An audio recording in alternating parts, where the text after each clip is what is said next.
Alors le fait d'être un réalisateur non américain en fait qui s'intéresse à une question comme celle-ci, est-ce que ça vous permet d'apporter des choses différentes et est-ce que vous pensez que sur le même sujet, en fait, les Américains auraient une approche différente, une manière différente d'envisager? Le cinéma politique américain, il est effectivement très très différent du cinéma politique européen.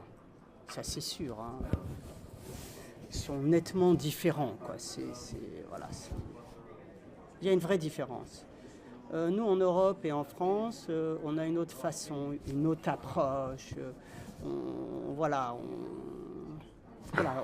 une autre façon de fonctionner. Mais ce qui était différent pour les acteurs américains, parce qu'il n'y a qu'eux qui pouvaient me dire, ou les techniciens américains, la façon de faire le film, la façon d'accorder du temps au temps.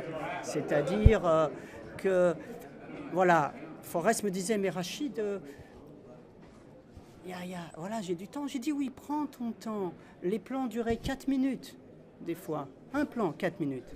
Les techniciens, ils étaient là, mais quand est-ce qu'ils coupent, lui? Non, parce que c'était tac, tac, tac, tac, tac. En général, pas tous les cinéastes, mais beaucoup, il y a une énergie et on a envie d'aller vite. Donc ça, c'était pour eux une autre façon de faire des films, pour les techniciens comme pour les acteurs. À part Harvey Keitel, qui avait déjà eu une expérience avec l'Europe très importante.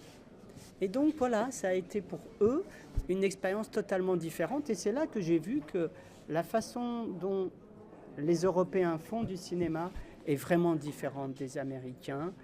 Et même la façon d'aller direct aux choses qui sont, voilà, qui font mal quand on appuie dessus. En Europe, on va peut-être plus directement aux choses. Il y a moins de politique correcte, comme on dit. Voilà. Beaucoup moins en Europe, beaucoup moins. Et en France, pas du tout.